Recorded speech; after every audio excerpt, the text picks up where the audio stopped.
Bismillahirrahmanirrahim. Assalamualaikum warahmatullahi wabarakatuh. Alhamdulillah, pada kesempatan kali ini Kiai Darman akan membongkar hakikat bangkit dalam kubur. Jadi di dalam kajian ilmu ma'rifatullah sering dikatakan alam kubur. Itu bahasa umum, tapi alam kubur yang mana? Pada hakikatnya inilah jasad kita ini kan bagian daripada alam semesta, maka inilah jasad ini hakikatnya adalah alam kubur. Maka ketika seorang spiritual di dalam mencari yang hak, mencari yang benar, atau menjelajah alam rohaniah dengan sebuah metode yang diamalkannya, yang lebih jelas yaitu dengan metode zikir nafas. Nah, maka ketika di dalam perjalanan rohaniah menemukan alam-alam yang sebelumnya kita tidak mengalami. Nah, itulah fenomena alam, fenomena alam rohaniah. Namun di sini akan sedikit membahas hakikat bangkit dalam kubur. Ketika kita memahami dan mengenal sejatinya diri, yaitu jiwa, inilah awal mula bangkit dalam kubur. Nah, selama kita hidup belum mengenal sejatinya diri, yaitu jiwa, berarti kita ini masih terkubur. Terkubur oleh apa? Oleh jasad ini, karena kemakhlukan. Karena di dalam jasad ada yang namanya ego.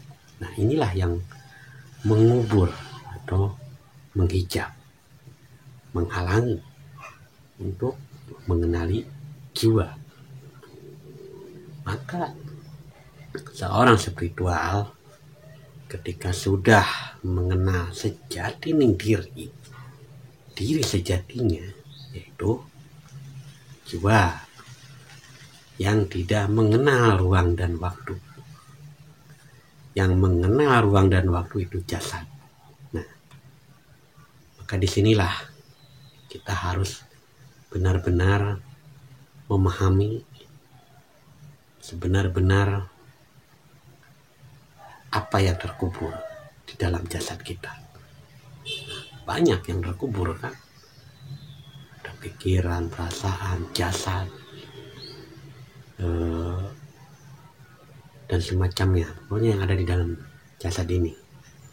Nah, hakikatnya jasad ini adalah kuburan yang mengubur kesucian, kefitrahan, kemurnian, yaitu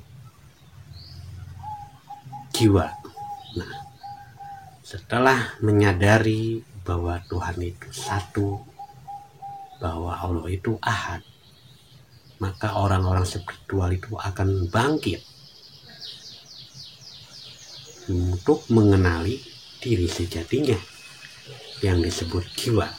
Nah, ketika sudah mengenali jiwanya, maka orang itu sama dengan bangkit dalam kubur. Selama dia itu belajar dan belajar, belum mengenal jiwanya, maka dia itu masih di alam kubur, karena terkubur. Apa yang terkubur? Yaitu jiwanya terkubur oleh jasad. Nah, maka di pembahasan ini yaitu membahas hakikat alam kubur. Hakikat kan, hakikatnya ya ini jasad. Kalau menurut kajian ilmu ma'rifat, berarti kuburan majazi yaitu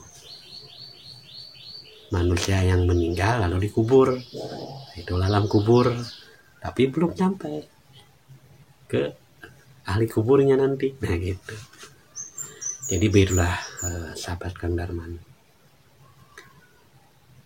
harus kita sadari bahwa hidup ini adalah milik Allah. Maka untuk mencapai puncak dalam berspiritual itu harus sadar Allah. Nah, dengan kunci kesadarannya, jadi kesadaran yang harus aktif. Maka kesadaran ini jangan sampai terkubur oleh jasad kita, yaitu dengan ego. Nah, ketika ego ini sudah dinolkan, maka akan bangkitlah kesadaran itu. Nah, ini salah satu bangkit dalam kubur juga. Karena selama kita hidup, kalau belum punya kesadaran, apalagi sadar, kita itu masih terkubur hakikatnya. Nah, ketika kita sudah mengenali jiwa karena kesadaran kita itu kepada Allah, yang disebut dengan sadar Allah, maka orang-orang itu sudah bangkit di dalam kubur ini. Maka berbahagialah bagi orang-orang yang sudah bangkit dalam kubur. Nah, bangkit dalam kubur pada hakikatnya yaitu mengenal jiwa dan aktifnya kesadaran, yaitu sadar kepada Allah yang menghidupkan seluruh makhluk ciptaannya yang disebut dengan manusia. Nah, seperti itulah. Jadi jangan sampai salah paham apa yang disebut dengan bangkit dalam kubur, ya bukan hantu apa atau mayat yang sudah meninggal itu muncul lagi, bukan. Itu hanya bahasa umum. Kalau ini kan hakikat bangkit dalam kubur. Hakikatnya jasad kita inilah kuburan. Ketika bangkit, ketika sudah mengenal sejatinya diri yaitu jiwa, berarti orang itu disebut bangkit dalam kubur, karena bangkit jiwanya, mengenal jiwa, dan bangkit serta aktifnya kesadaran.